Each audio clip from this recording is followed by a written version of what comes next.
ரிஷபராசிக்கார அன்பர்கள் அனைவருக்கும் எனது அன்பு கலந்த வணக்கங்கள். நான் உங்கள் அஸ்ட்ரோ சின்னதுரை புலிமிசைக்கூத்தூர் பெரம்பலூர் மாவட்டம். ரிஷபராசி புரட்டாசி மாத பலன் 2025 நிகழும் மங்களகரமான விஸ்வாவசு வருடம் தமிழ் மாதங்களில் 6வது மாதம் புரட்டாசி மாதம். ரிஷபராசிக்காரர்களுக்கு எப்படிப்பட்ட கிரக நிலைகள் இருக்கிறது, அதனால் என்ன பலன்கள் ஏற்படும், இந்த மாதம் செய்யக்கூடிய வழிபாடுகள் என்ன, பரிகாரங்கள் என்ன என்பதை பற்றி இந்த காணொலியிலே பார்ப்போம். இது போன்ற தொடர்ந்து தமிழ் மாத ராசி பலன்களை தெரிந்து கொள்ளவும், ஜோதிட தகவல்களை தெரிந்து கொள்ளவும் நமது சேனல் அஸ்ட்ரோ சின்னதுரை சப்ஸ்கிரைப் செய்து கொள்ளுங்க, லைக் பண்ணுங்க, நண்பர்களுக்கு ஷேர் பண்ணுங்க. அதாவது பார்த்தீங்கன்னா சூரியன் கன்னி ராசியில சஞ்சரிக்கக்கூடிய காலம் தான் இந்த புரட்டாசி மாதம். இந்த கன்னி ராசியுடைய அதிபதி யார் அப்படின்னா புதன். புதன் கன்னி ராசியில ஆட்சி ஆகிறார், உச்ச ஆகிறார், மூலத்திரிகோணம் ஆகிறார். மூலத்திரிகோணம் அப்படின்னா என்ன அர்த்தம்னா, ஒரு கிரகம் அந்த ராசியில இல்லைன்னா கூட அதனுடைய ஆதிக்கம் எப்பவுமே அந்த ராசியில இருந்துகிட்டே இருக்கும். இப்போ கன்னியில புதன் இல்லைன்னா கூட, புதன் எங்க இருந்தா கூட, எங்க இருந்தாலும் கூட கன்னி ராசியை பொறுத்த வரைக்கும் அந்த புதனுடைய ஆதிக்கம் கன்னியில இருந்து கொண்டே இருக்கும். அதான் மூலத்திரிகோண வீடு. அப்ப புதனுடைய முழுமையான அதாவது ஆட்சி ஆகிறார், உச்சம் ஆகிறார், மூலத்திரிகோணம் ஆகிறார் இல்லையா. அப்ப புதனுடைய முழு பவருடைய ராசி வந்து கன்னி. இந்த புதனுடைய அதிதேவதை யாருன்னா விஷ்ணு, மகாவிஷ்ணு. அதனாலதான் புரட்டாசி மாசத்தை பெருமாள் மாசம்னு சொல்லுவாங்க. இந்த மாதம் வரக்கூடிய அனைத்து சனிக்கிழமைகளும் பெருமாள் மகாவிஷ்ணுவை சென்று வழிபாடு செய்யும் பொழுது நம்மளுடைய எண்ணிய எண்ணங்கள் எல்லாம் நடக்கக்கூடிய அமைப்பாக இருக்கும், நம்மளுடைய தோஷங்கள் எல்லாம் விலகக்கூடிய அமைப்பாக இருக்கும். அதாவது பாத்தீங்கன்னா செல்வ வளம் பெருகக்கூடிய அமைப்பாக இருக்கும். அடுத்ததா பாத்தீங்கன்னா இந்த புரட்டாசி மாசங்கிறது உபய மாசமா இருக்கிறதுனால வீடு கட்டுறது, அதாவது வீடு மனை கொள்றது, கிரக ஆரம்பம், கிரக பிரவேசம், வாசல் கால் வைக்கிறது, இந்த மாதிரியான வீடு சம்பந்தமான எந்த வேலைகளையும் செய்யக்கூடாது இந்த மாசம். அடுத்ததா பாத்தீங்கன்னா இந்த புரட்டாசி மாசம் 5ஆம் தேதி மகாலய அமாவாசை. மகாலய அமாவாசைங்கிறது முன்னோர்களுக்கு திதி தர்ப்பணம் செய்யணும், அதே போல படையல் கொடுக்கணும், பசுமாட்டுக்கு மஞ்சள் வாழைப்பழம் அகத்திக்கரையாவது கொடுக்கணும், திலகோமம் செய்யலாம். அதாவது ஆத்மா இந்த தற்கொலை செய்து கொண்ட ஆத்மாக்கள்லாம் வந்து ஆத்ம சாந்தி இல்லாமல் இருக்கும் இல்லையா, அவங்களுக்கெல்லாம் திலகோமம் செய்வதற்கு மிகச்சிறப்பான நாள் மகாலய அமாவாசை, ஆவணி புரட்டாசி மாதம் 5ஆம் தேதி. அடுத்தது புரட்டாசி மாதம் 6ஆம் தேதி பார்த்தீங்கன்னா நவராத்திரி ஆரம்பம். 10 அதாவது 9 நாள், 10வது நாள் விஜயதசமி வரும். அதாவது அந்த 9 நாள் 10 நாளுமே அம்பாள் வழிபாடு கொழு வைத்து அம்பாளை வழிபாடு செய்வது சிறப்பு. இல்லைன்னா கோயில் சென்று வழிபாடு செய்வதும் அம்பாளுடைய அருளை பெற்றுத்தரும். 10வது நாள் அதாவது புரட்டாசி மாதம் 16ஆம் தேதி இந்த விஜயதசமி. விஜயதசமி என்று பார்த்தீங்கன்னா புதுசாக கணக்கு தொடங்குறது, புதுசா தொழில் தொடங்குறது, புதுசா எந்த விதமான இது தொடங்கணும்னாலும் விஜயதசமி நாள் என்று தொடங்கும் பொழுது அந்த விஷயம் வளர்ந்து நமக்கு வெற்றியை கொடுக்கக்கூடிய அமைப்பாக இருக்கும். அதாவது கல்வி கற்கிறதுல இருந்து, புதுசா தொழில் தொடங்கத்துல இருந்து, எந்த ஒரு செயலும் புதுசா கணக்கு தொடங்குறதுல இருந்து, புதுசா எது தொடங்குறதுனாலும் விஜயதசமி அன்று தொடங்கலாம். புரட்டாசி மாசம் 16ஆம் தேதி. ஆக இப்படிப்பட்ட சிறப்பு வாய்ந்த இந்த புரட்டாசி மாசத்துல ரிஷபராசியை பொறுத்த வரைக்கும் உங்க ராசிநாதன் சுக்கிரன். உங்க ராசிக்கு 6ஆம் இடம், நோய் எதிரி வம்பு வழக்கு கடன் சொல்லக்கூடிய 6ஆம் இடத்துக்கு அதிபதி யாருன்னா சுக்கிரன் தான். சுக்கிரன் உங்க ராசிக்கு 4ஆம் இடத்துல செஞ்சிருக்கிறார், திக்பலத்தோட செஞ்சிருக்கிறார், கேதுவோடு சேர்ந்து செஞ்சிருக்கிறார். பொதுவா 4ஆம் இடத்துல சுக்கிரன் செஞ்சரிப்பது யோகம். ஏன் அப்படின்னா திக்பலம், அதாவது கட்டிய வீட்டுக்கு அதிபதி யாருன்னா சுக்கிரன். 4ஆம் இடங்கிறது சுக்கிரன் தான் வந்து 4ஆம் இடம் வீடு. சுக்கிரன் தான் அந்த வீட்டுக்கு காரகத்துவம் வைக்கக்கூடிய கிரகம். அப்ப பாத்தீங்கன்னா திக்பலம் அடைகிறார் சுக்கிரன், 4ஆம் இடத்துல வலுவான நிலையில இருக்கார். ஆனா கேதுவோட சேர்ந்து செஞ்சிருக்கிறார். அதாவது ராசி அதிபதி 4ல செஞ்சிருக்கிறார்னா சுகவாசியாக இருப்பார், சுக வாழ்க்கை வாழ்வார், வாகனம் வாங்குவார், வீடு வாங்குவார், வீடு நிலம் இட சம்பந்தமா ஏதாவது ஒரு ஒப்பந்தம் செய்வார். இந்த மாதிரியான புதுசா வாகனம் வாங்குறது, இல்லைன்னா பழைய வாகனத்தை போட்டுட்டு புதுசா வாகனம் வாங்குறது, உங்களை இடத்தைய நிலத்தைய நல்ல விலைக்கு விற்கக்கூடிய அமைப்பு, இடம் வாங்கக்கூடிய அமைப்பு, இந்த மாதிரியான யோக பலன்கள் கொடுக்கக்கூடிய அமைப்பாக இருக்கும். ஆனா அவர் தான் 6ஆம் அதிபதியும். 6ஆம் அதிபதி 4ல இருக்காருன்னா வாகனம் பயணத்துல கவனமாக இருக்க வேண்டும். போட்டி பொறாமையால நில இட சம்பந்தமா போய் பிரச்சனை, இந்த மாதிரியான பிரச்சனைகளும் வருவதற்கு வாய்ப்பு இருக்கிறது, கவனமாக இருக்க வேண்டும்.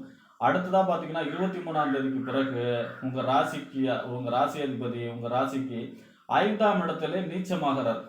நீச்சம் அப்படிங்கிற அமைப்புல போறார். பொதுவா ராசிநாதன் நீச்சம் ஆகக்கூடாது. அப்ப பாத்தீங்கன்னா ஃபர்ஸ்ட் பாத்தீங்கன்னா 4ல கேதுவோட செஞ்சிருக்கிறார். கேது எந்த ஒரு கிரகத்தையுடைய பலனையும் தடுக்கும், சுருக்கும். அடுத்ததா பாத்தீங்கன்னா உங்க ராசிக்கு 5ஆம் இடத்துல நீச்சமாகி செஞ்சிருக்கிறார். அப்ப பாத்தீங்கன்னா சுக்கிரனை வலுப்படுத்த வேண்டும் உங்க ராசிநாதன் இந்த மாசம். நீங்க சுக்கிரனுடைய அதிதேவதை மகாலட்சுமி. மகாலட்சுமி வழிபாடு, அதாவது பெருமாள் கோயில தாயார் சன்னதியில மகாலட்சுமிக்கு நெய்தி மையத்தை வழிபாடு செய்யும் பொழுது உங்களுடைய ராசிநாதன் வலுவடைவார். இந்த மாசம் ஃபுல்லா மகாலட்சுமி வழிபாடு, பெருமாள் வழிபாடு ரிஷபராசிகருக்கு யோகத்தை செய்யக்கூடிய அமைப்பாக இருக்கும்.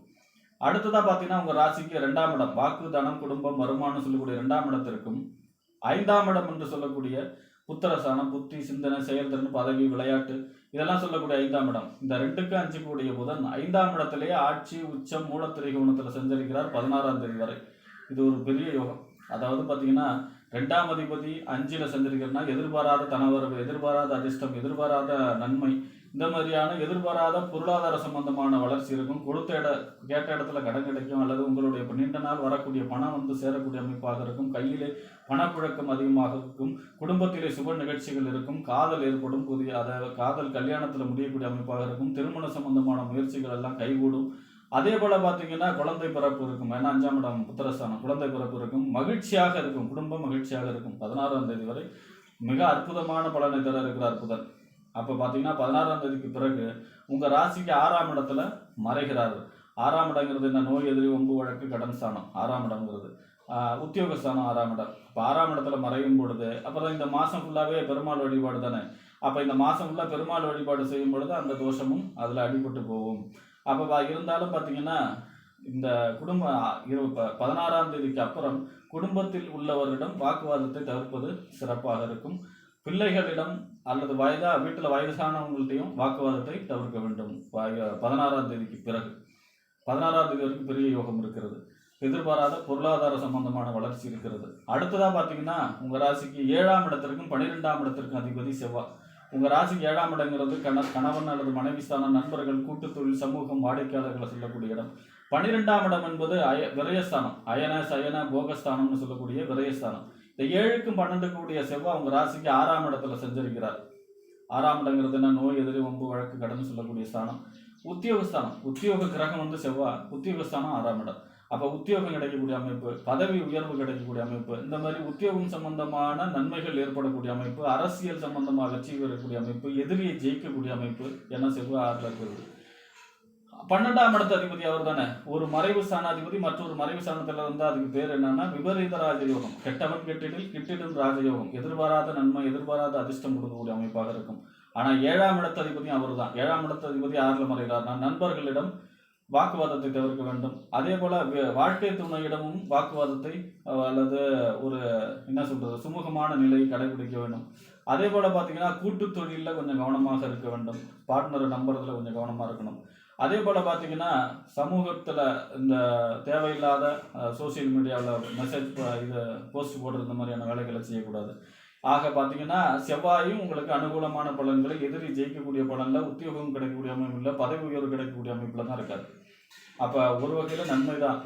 அதாவது விபரீத ராஜயோகமாக செயல்பட போகிறார். அடுத்ததாக பார்த்தீங்கன்னா மாதம் ஃபுல்லாகவே உங்கள் ராசிக்கு 4ஆம் இடத்து அதிபதி. 4ஆம் இடங்கிறது என்ன? வீடு, வண்டி, வாகனம், மனை, தாயார், சொத்து சுகஸ்தான அதிபதி. சூரியன் 5ஆம் இடத்துல சஞ்சரிக்கிறார் இந்த மாதம் முழுவதும். 4ஆம் இடத்து அதிபதி 5ல் சஞ்சரிக்கிறது யோகம். 5ஆம் இடத்துல சூரியன் சஞ்சரிக்கிறார் 4ஆம் அதிபதி அப்படின்னா தாய் வழி இவங்க மூலமாக அனுகூலங்கள் கிடைக்கக்கூடிய அமைப்பு.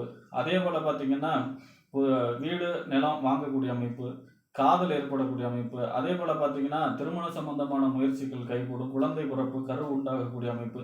இந்த மாதிரியான யோக பலன்களை தான் சொல்லலாம். வீட்டில் வயசானவங்க, குழந்தைங்க இவங்களுக்கு உஷ்ண சம்பந்தப்பட்ட நோய்கள், அவங்களுடைய ஆரோக்கியத்தில் அக்கறை செலுத்த வேண்டும். உஷ்ண சம்பந்தப்பட்ட நோய், காய்ச்சல் வர்றது, தலைவலி வர்றது, இந்த மாதிரியான சின்ன சின்ன பிரச்சனைகள் வருவதற்கு வாய்ப்பு இருக்கிறது.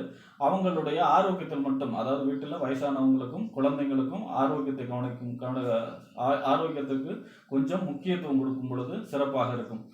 ஆக இந்த மாதங்கிறது ரிஷபராசியை பொறுத்த வரைக்கும் உங்கள் ராசிநாத மகாலட்சுமி வழிபாடு, மகாவிஷ்ணு வழிபாடு செய்யும் பொழுது இந்த ரிஷபராசிக்காரர்களுக்கு இந்த புரட்டாசி மாதம் அமோகமான மாதமாக அமையும் என்று கூறி விடைபெறுகிறேன். நன்றி, வணக்கம்.